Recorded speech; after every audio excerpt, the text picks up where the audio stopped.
نحمده ونصلي ونسلم على رسوله الكريم أما بعد أعوذ بالله من الشيطان الرجيم بسم الله الرحمن الرحيم والعصر إن الإنسان لفي خسر إلا الذين آمنوا وعملوا الصالحات وتواصوا بالحق وتواصوا بالصبر وقال النبي صلى الله عليه وآله وسلم نعمتان مغبون فيهما كثير من الناس الصحة والفراغ او کما قال علیہ الصلاۃ والسلام۔ میرے انتہائی معزز سامعین اور سامعات، آج میں آپ حضرات کے سامنے وقت کی قدر اور اہمیت کے عنوان سے کچھ معروضات عرض کرنا چاہوں گا۔ رب العالمین سے دعا ہے کہ مجھے حق سچ گفتگو کرنے کی توفیق عطا فرمائے اور آپ سب کو اس گفتگو کو سننے کے بعد اس پہ عمل کی بھی توفیق عطا فرمائے۔ میرے عزیز محترم سامعین اور سامعات، آج اگر ہم اپنی زندگی میں غور و فکر کرتے ہیں تو ایک بات نمایاں طور پہ مسلمانوں میں نظر آتی ہے کہ ہمارے ہاں جو سب سے آسان اور قیمتی چیز جو ضائع کرنا بہت آسان ہے ہمارے لیے، وہ وقت کی نعمت ہے۔ حالانکہ یہ وقت اللہ رب العالمین کی طرف سے ایک بڑی نعمت ہے جو سارے انسانوں کو عطا کی گئی ہے۔ ہم میں سے ہر ایک جب اس دنیا میں آیا تھا وہ اپنی زندگی کے گنے ہوئے اور اپنی زندگی کے منتخب اور مقرر کردہ منٹ، سیکنڈ، گھنٹے، سال اور عمر کو لے کے رب العالمین کی طرف سے اس دنیا میں آیا ہے۔ ہم میں سے ہر ایک اپنے وقت کو پورا کر رہا ہے۔ جس کا وقت پورا ہو جاتا ہے وہ اس دنیا سے چلا جاتا ہے۔ ایک منٹ یا ایک سیکنڈ بھی اس کی زندگی کا نہ پہلے ختم ہوگا نہ وہ بعد میں ختم ہوگا۔ جو رب نے وقت مقرر کیا ہے اس وقت کے اوپر انسان نے اس دنیا سے چلے جانا ہے۔ لیکن دیکھنا یہ ہے کہ رب العالمین نے ہمیں اس دنیا میں جس مقصد کے لیے بھیجا تھا وہ تھا کہ اپنی عبادت کے لیے رب نے ہمیں پیدا کیا۔ وما خلقت الجن والانس الا لیعبدون، کہ رب کی پہچان ہمیں ہو جائے کہ ہم اس دنیا میں آئے کیوں تھے اور اس دنیا سے واپس ہم نے جانا کس طرف ہے۔ آج ان دنیا کے میلوں میں گم ہو کر کے ہم اس پیغام کو بھی، سبق کو بھی بھول چکے ہیں، اور آج ہمارا وقت یہاں استعمال ہونے کی بجائے دنیا کے فضول کاموں میں استعمال ہو رہا ہے۔ میں عرض یہ کرنا چاہوں گا کہ اس وقت کی خوب قدر کی جائے۔ یہ وقت ایک مرتبہ جب ہاتھ سے چلا جائے پھر یہ واپس کبھی نہیں آتا۔ جن لوگوں نے اپنی زندگی میں اپنی اوقات کی قدر کی، دنیا نے ان کی ہمیشہ پھر عزت کی ہے، وہ زمانے میں معزز بن کے جیے ہیں۔ اور جن لوگوں نے اپنی اوقات کی قدر نہیں کی، رب العالمین نے انہیں اپنے گھر میں بھی ذلیل کیا، گھر سے باہر بھی انہیں ذلیل کیا۔ دیکھیں یہ وقت تو گزر رہا ہے، اس کی مثال ایسی ہے جیسے برف ہے۔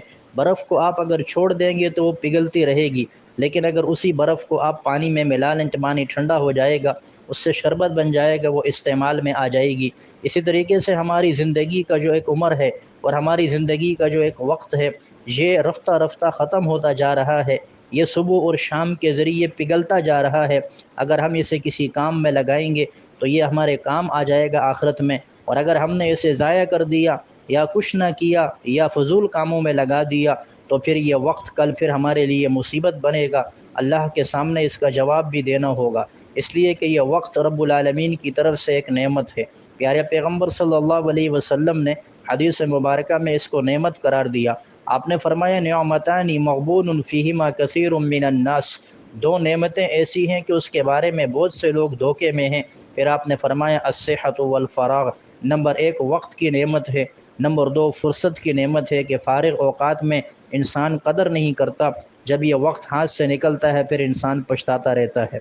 اگر آپ پیارے پیغمبر صلی اللہ علیہ وسلم اور اسلاف امت کی زندگیوں میں غور کریں گے، آپ کو یہ وصف نمایاں نظر آئے گا کہ اپنے اوقات کی وہ قدر کیا کرتے تھے۔ جناب نبی کریم صلی اللہ علیہ وسلم باوجود یہ کہ آپ کا دن بڑا مصروف گزرتا تھا، اس لیے کہ آپ ایک ہی وقت میں مسلمانوں کے حکمران بھی تھے، ایک ہی وقت میں آپ امام میں مسجد بھی تھے، آپ ایک ہی وقت میں استاد بھی تھے، آپ شوہر بھی تھے، اور آپ کی 10 بیویاں اور 11 بیویاں ایک وقت میں رہی ہیں۔ آپ صلی اللہ علیہ وسلم کی بیٹیاں بھی تھیں، آپ صلی اللہ علیہ وسلم والد بھی تھے۔ پیارے پیغمبر صلی اللہ علیہ وسلم صحابہ کے دوست بھی تھے، صحابہ کے استاد بھی تھے، مسلمانوں کے لیے ایک مربی کی حیثیت بھی رکھتے تھے، مسلمانوں کے لیے ایک مرشد کی حیثیت بھی رکھتے تھے۔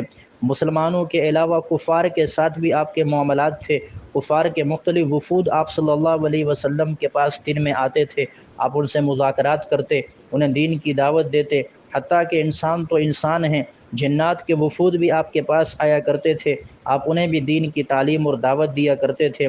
پیارے پیغمبر صلی اللہ علیہ وسلم کے پاس تو انسان اور جنات ہی نہیں بلکہ جانور بھی اپنے شکایتیں لے کے آیا کرتے تھے، جو آپ کے معجزات میں ہے کہ آپ صلی اللہ علیہ وسلم نے ایک اونٹ کی شکایت پہ اس کے مالک سے کہا کہ اس کے اوپر بوجھ کو کم کرو۔ پیارے پیغمبر صلی اللہ علیہ وسلم تو مصروفیت کے ساتھ دن گزارتے تھے، آپ کی زندگی کا اکثر حصہ میدان جہاد میں گزرا ہے۔ 27 مرتبہ آپ خود میدان جہاد میں آئے، اپنی زندگی میں 87 مرتبہ صحابہ کے لشکروں کو روانہ کیا، امت کی تعلیم اور تربیت کی فکر کی، بدعات کو آپ نے ختم کیا، لیکن ان سب کے باوجود جب رات ہوتی تھی آپ صلی اللہ علیہ وسلم اپنی رات کے 3 حصے فرمایا کرتے تھے، اس لیے کہ آپ کو معلوم تھا یہ وقت قیمتی ہے۔ پیارے پیغمبر صلی اللہ علیہ وسلم وقت کے پہلے، رات کے پہلے حصے میں اپنے گھر والوں سے بات چیت فرمایا کرتے، دوسرے حصے میں آرام فرماتے تھے، اور تیسرے حصے میں آپ صلی اللہ علیہ وسلم نماز تہجد میں اللہ رب العالمین کے سامنے راز و نیاز فرمایا کرتے تھے۔ اسی طریقے سے اسلاف امت میں بھی ان اوقات کی بڑی قدر تھی، اس لیے آپ دیکھیں گے مختصر وقت میں انہوں نے اپنی زندگی میں اتنے کام کر لیے کہ آج اگر ہماری 200 سال عمر ہو جائے تو ہم پھر بھی ان کاموں کو نہیں کر سکتے۔ علم النحو یہ علم کا ایک فن ہے، اس کے اندر ایک بہت بڑے امام ہیں امام سیبوی رحمۃ اللہ علیہ، کہ ان کا نام لیے بغیر یہ فن مکمل نہیں ہوتا۔ علماء کرام کی کوئی بھی شخصیت ایسی نہیں ہوگی اور طلباء میں سے کوئی ایسا نہیں ہوگا جو اس امام کے نام سے واقف نہ ہو۔ ان کے نام کو سننے سے اور ان کے کمال کو سننے سے لگتا یہ ہے کہ شاید انہوں نے 200 سال، 150 سال یا کم از کم 100 سال کی عمر پائی ہوگی، لیکن آپ کو یہ سن کر حیرت کا جھٹکا لگے گا کہ اس امام وقت کی جو عمر تھی وہ صرف 32 سال تھی۔ صرف 32 سالوں میں یہ اتنا کمال دنیا میں پیدا کر کے چلے گئے کہ آج میں اور آپ ان کے علم کو پڑھ بھی نہیں سکتے، مطالعہ نہیں کر سکتے۔ سن 148 میں ان کی پیدائش ہوئی اور سن 180 میں ان کا انتقال ہو گیا۔ 32 سال کی عمر میں یہ شخص اتنا کام کر کے چلا گیا۔ یہ کیسے ممکن ہوا؟ اس لیے کہ ان لوگوں نے اپنی زندگیاں دین کے اوپر گزاریں اور اپنے وقت کی قدر کی تھی۔ امام نووی رحمۃ اللہ علیہ متوفی سن 646 ہجری ہیں، ان کی عمر صرف 46 سال تھی۔ انہوں نے 46 سال کے مختلف عرصے کے اندر انہوں نے 46 سال کے مختصر عرصے کے اندر اتنا دین کا کام کر لیا کہ آج میں اور آپ اگر سوچنا شروع کر دیں تو میں اور آپ اس کام کو کر نہیں سکتے۔ صرف ان کی صحیح مسلم پہ جو شرح ہے المنہاج فی شرح صحیح مسلم ابن الحجاج، اس کے مطالعے کرنے میں ہی کافی وقت لگ جائے گا۔ ان لوگوں نے اپنے وقت کی ایسی قدر کی تھی کہ ان لوگوں نے علم کی خاطر اور وقت کو بچانے کی خاطر تو شادیاں نہیں کی۔ شیخ عبد الفتاح ابو غدہ رحمۃ اللہ علیہ نے العلماء العزاب الذین آثروا العلم علی الزواج کے اندر امام نووی رحمۃ اللہ علیہ کا بھی تذکرہ کیا۔ امام نووی رحمۃ اللہ علیہ متوفی سن 676 ہجری ہیں، اور حضرت امام ابن تیمیہ رحمۃ اللہ علیہ متوفی سن 728 ہجری کا بھی تذکرہ فرمایا کہ ان دونوں حضرات نے علم کی وجہ سے شادی نہیں کی۔ اسی کتاب میں 40 سے زائد علماء کا تذکرہ ہے کہ جنہوں نے علم کی خاطر شادی نہیں کی، اپنے وقت کو بچانے کی خاطر شادیاں نہیں کی، کہ اگر ہم شادی کریں گے وقت بیوی بچوں کے ساتھ استعمال ہو جائے گا، پھر ہم دین کو حاصل صحیح طرح نہیں کر سکیں گے۔ انہوں نے اپنی اوقات کی اتنی قدر کی کہ ایک جائز کام کو بھی چھوڑ دیا۔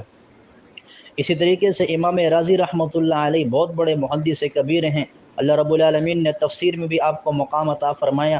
آپ کی تفسیر کبیر آپ کے مفسر ہونے کا کھلا ثبوت ہے۔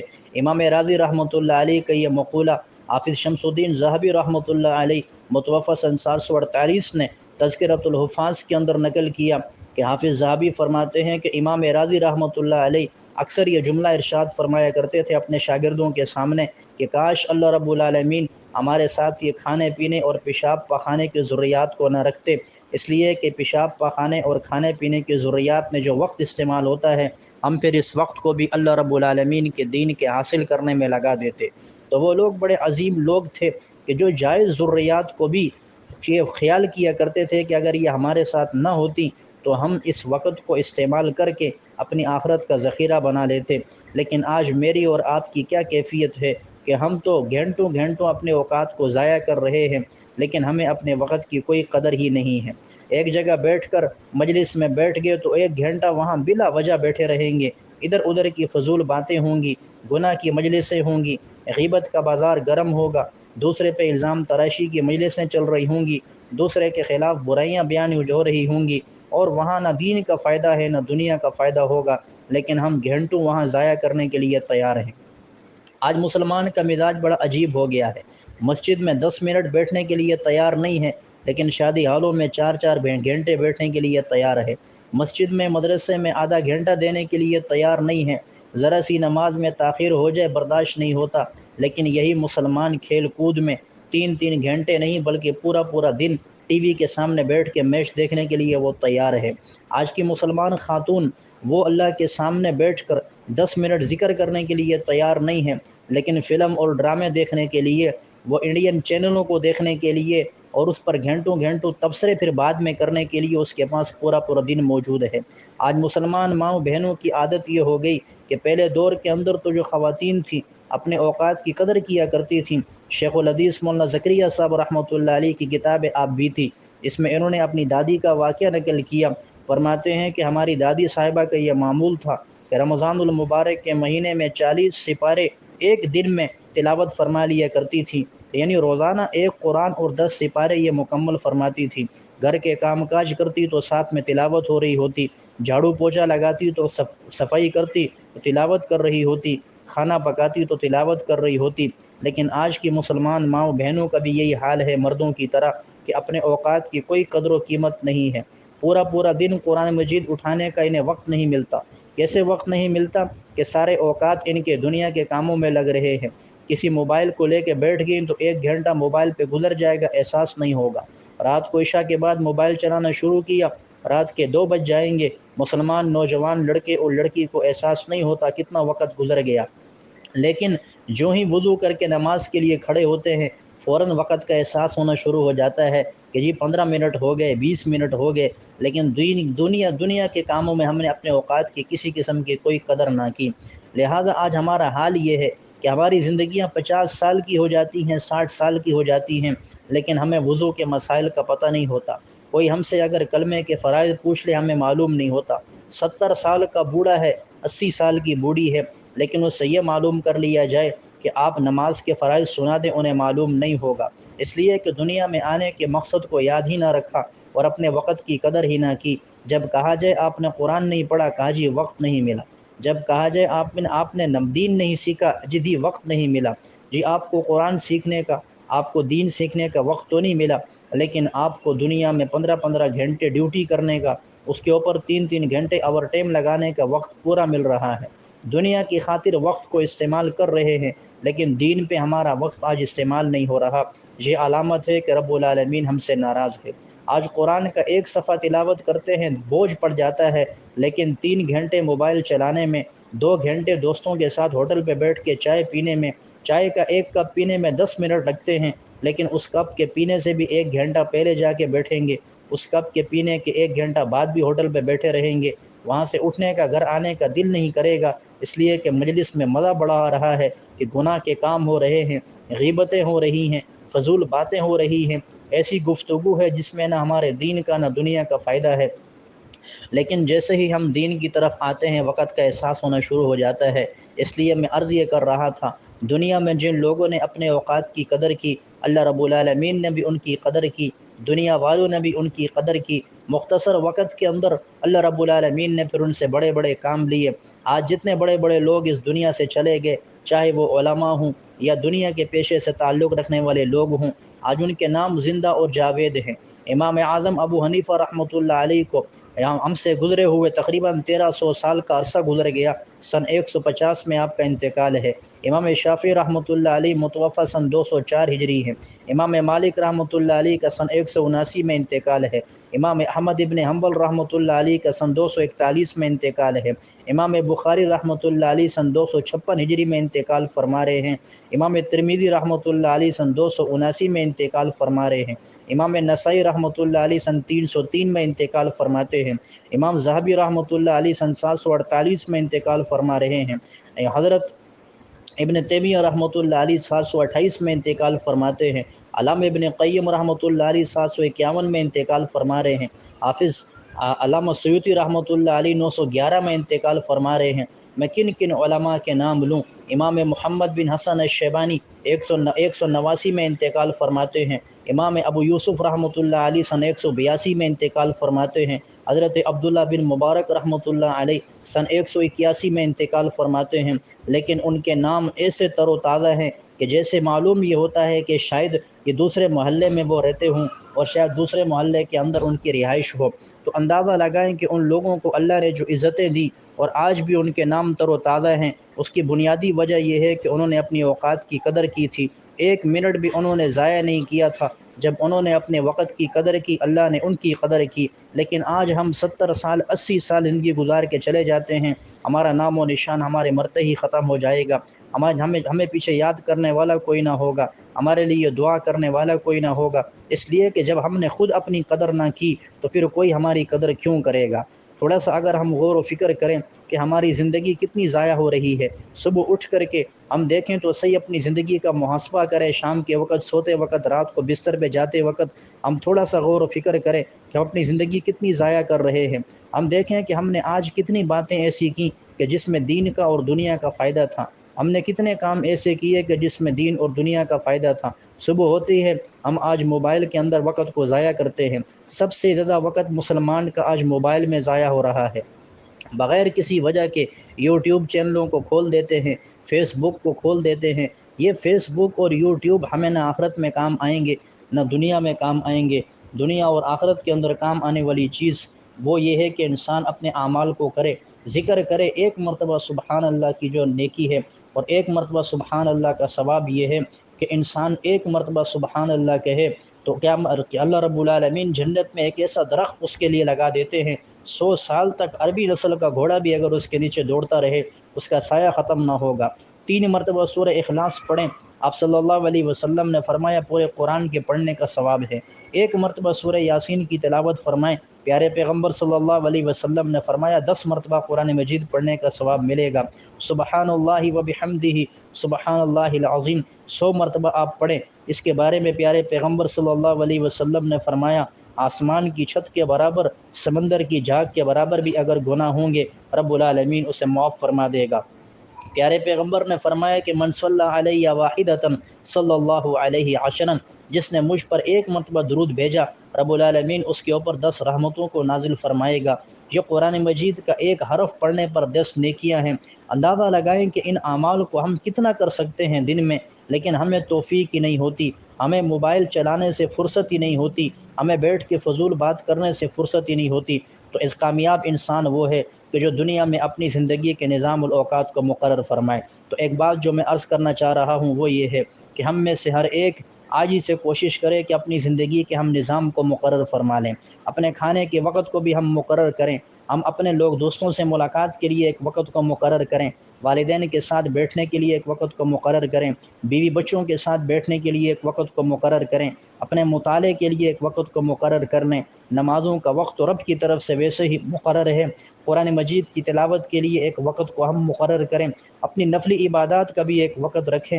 ہماری زندگی میں لوگوں سے ملنا جلنا بھی ہو، دوستوں کے ساتھ بھی ملاقات ہو، ان کے بھی حقوق ادا ہوں، والدین کے بھی حقوق ادا ہوں، اور ہم رب کے حقوق بھی ادا کرنے والے بن جائیں۔ ہم یا نہ ایسا نہ ہو کہ ہم صرف حقوق اللہ کے پیچھے پڑ جائیں، حقوق العباد کو چھوڑ دیں، اور ایسا بھی نہ ہو کہ حقوق العباد کے پیچھے پڑ جائیں اور حقوق اللہ کو ہی چھوڑ دیں۔ ہمیں زندگی میں ایک ترتیب بنانی ہے، اپنے ایک ایک منٹ کی ہم رعایت کریں، اپنے آرام کا بھی ٹائم رکھیں، اپنی عبادت کا بھی ٹائم رکھیں، لیکن پھر جو وقت آپ اپنی سہولت دے کے مقرر کریں اس پہ پابندی فرما لیں، پھر اپنے تقاضوں کو دبا لیں، اس وقت میں کوئی اور کام نہ کریں۔ جب تک یہ انسان اپنی زندگی میں نظام الاوقات نہیں بنائے گا اس وقت تک آپ کے وقت ضائع ہوتا رہے گا، اور پھر موت کا حملہ اچانک سے ہو جائے گا، معلوم بھی نہیں ہوگا کہ انسان کے پاس جو وقت تھا وہ ختم ہو گیا۔ اگر ہم نظام الاوقات بنائیں گے اللہ ہمارے وقت کے اندر برکت بھی دے دے گا، اور اگر ہم زندگی کے اندر ایک ترتیب کے ساتھ وقت کو استعمال کریں گے تھوڑے وقت کے اندر ہم بہت سارے کام کر سکیں گے۔ اور اپنی کوشش کریں کہ زندگی کا جو حصہ گزر گیا اس پہ توبہ کریں، اور بچے ہوئے وقت کو اچھا استعمال کر کے دین کو سیکھنے کی کوشش کریں۔ کل ایسا نہ ہو کہ جب موت کا فرشتہ ہمارے پاس پہنچے اور وہ آ کر کے ہمارے سامنے جب موت کے منظر کو پیش کرے پھر ہمیں پچھتاوا ہو جائے کہ کاش ہمیں 2 رکعت پڑھنے کا ٹائم مل جائے، کاش ہم قرآن کی ایک رکوع کی تلاوت کر لیں، اپنے وقت کو ضائع نہ کریں، خاص کر کے اس موبائل کا غلط استعمال نہ کریں۔ اس کے اندر بد نظری بھی ہوتی ہے، جب انسان زیادہ استعمال کرتا ہے نہ چاہتے ہوئے بد نظری ہو جاتی ہے۔ ضرورت کے وقت اس موبائل کو استعمال کریں۔ واٹس ایپ کو آپ نے دیکھنا ہو تو ضرورت کے وقت استعمال کر کے میسیج دیکھ کے بند کر دیں۔ اگر آپ نے اس پہ اخبار پڑھنا ہو تو اخبار پڑھ کے بس اس کو بند کر دیں۔ ہر مرتبہ ہر وقت اگر اس کو اپنے جیب میں رکھیں گے یا ہر مرتبہ اس کو کھول کے دیکھنے کی عادت ہوگی تو پھر یہ آپ کو گناہوں میں مبتلا کر دے گا۔ فیس بک وغیرہ کا استعمال ختم فرمائیں، اس لیے کہ اس کا کوئی نہ دنیاوی فائدہ ہے نہ آخرت کا فائدہ ہے۔ ان چیزوں سے جتنا اپنے آپ کو بچا کے قرآن کے ساتھ آپ تعلق بنائیں، حدیث پڑھنے کی کوشش کریں۔ اپنے نبی صلی اللہ علیہ وسلم کی سیرت پہ کتابیں علماء نے ہزاروں میں لکھی ہیں، ان کتابوں کو پڑھنے کی کوشش کریں۔ صحابہ کے واقعات اپنے گھروں میں اپنے بچوں کو سنائیں، گھر کے اندر دین کا ماحول بنائیں۔ اگر ہر وقت آپ موبائل کو استعمال کریں گے، اللہ معاف فرمائے، پھر آج جو واقعات ہمارے معاشرے کے اندر آ رہے ہیں، شادی شدہ خواتین بھی گھروں سے بھاگنے شروع ہو گئی، جوان لڑکیاں اپنے دوستوں کے ساتھ گھروں سے نکل کے بھاگنا شروع ہو گئی ہیں، والدین کی عزت کو تار تار کر کے رکھ دیا ہے۔ اس کی بنیادی وجہ یہ ہے کہ ہم نے بچپن میں نہ اپنے وقت کی قدر کی نہ اپنے بچوں کے اوقات کی قدر کی۔ پھر یہ بچے بھی موبائل کے عادی بن گئے جیسے ہم موبائل کے عادی ہیں، اور پھر اہل باطل نے جس مقصد کے لیے اس آلے موبائل کو ایجاد کیا تھا، وہ مقصد یہی تھا کہ مسلمانوں میں فحاشی اور یعنی پیدا ہو جائے، مسلمانوں کا وقت برباد ہو جائے۔ محمد بن قاسم کو دیکھیے، 17 سال کی عمر کا نوجوان ہے اور وہ عراق سے سندھ کو فتح کر کے واپس چلے گئے۔ ہمارا 17 سال کا نوجوان، اسے دین کی الف با کا بھی پتہ نہیں ہوتا ہے۔ ہماری 17 سال کا جو نوجوان لڑکا ہوگا، لڑکی، اس کے اندر دین کی محبت اور اہمیت بالکل نہیں ہوگی، اس لیے کہ ہم جب ان چیزوں کے عادی ہو گئے جس میں نہ دین کا فائدہ نہ دنیا کا فائدہ، تو رب العالمین نے پھر ہم سے وہ دین کا محبت اور دین کا جذبہ واپس لے لیا ہے۔ ایک بات میں نے آج کی گفتگو میں عرض کی کہ ہم اپنے اوقات کی خوب قدر کریں، تاکہ جب کل کے قبر میں ہماری میت کو رکھا جائے، من ربو کا، ما دینوں کا، من نبیوں کے سوالات کیے جائیں کہ تیرا رب کون ہے، تیرا دین کیا ہے، تیرا نبی کون ہے، تو پھر ہم ان کے جوابات بھی دے سکیں۔ اس لیے کہ جس انسان نے اپنی زندگی کے ایک ایک سیکنڈ کو امانت سمجھ کے استعمال کیا ہوگا، اللہ رب العالمین پھر اس کو عمل وہاں کامیاب بھی فرمائے گا۔ اور پیارے پیغمبر صلی اللہ علیہ وسلم نے بھی فرمایا، قرآن مجید کی بھی آیت ہے کہ ثم لتسألن یومئذ عن النعیم، کل قیامت کے دن اللہ رب العالمین سوال پوچھے گا کہ ہم نے تمہیں اتنی زندگی دی تھی، بتاؤ اپنی جوانی کو تم نے کہاں لگایا ہے۔ وعن شبابہ فیما افناہ وعن عمرہ فیما افناہ، اس کی زندگی کے بارے میں سوال ہوگا کہ بتا تو نے اپنی زندگی کو کہاں استعمال کیا۔ اگر اللہ نے کل پوچھ لیا کہ اپنی زندگی کے فلاں تاریخ فلاں وقت کے 3 گھنٹے تو نے موبائل پہ استعمال کیے، اس کا کیا فائدہ تو نے اٹھایا تھا، ہمارے پاس جواب کوئی نہیں ہوگا۔ تو نے فضول مجلسوں میں بیٹھ کے غیبتیں کی تھیں، تجھے کیا فائدہ ہوا تھا، ہمارے پاس جواب کوئی نہیں ہوگا۔ اس لیے اپنی زندگی کو قیمتی سمجھ لیں، ایک ایک منٹ کی رعایت کریں۔ زندگی کا کوئی پتہ نہیں کہ کب موت کا فرشتہ آ جائے اور ہمارے پاس جو ایک موقع ہے اعمال کرنے کا وہ ختم ہو جائے۔ اس لیے اپنی زندگی کا آج سے ایک چارٹ بنا لیں، اپنے بچوں کو بھی ایک چارٹ بنا کے دے دیں کہ ہم نے فلاں وقت یہ کام کرنا ہے، فلاں وقت ایسا کام کرنا ہے، اور شریعت کے مطابق چلنے کی کوشش فرمائیں۔ اللہ رب العالمین ہمیں دین کی خوب سمجھ عطا فرمائے، جو کچھ کہا اور سنا اس پہ عمل کی بھی توفیق عطا فرمائے۔ وما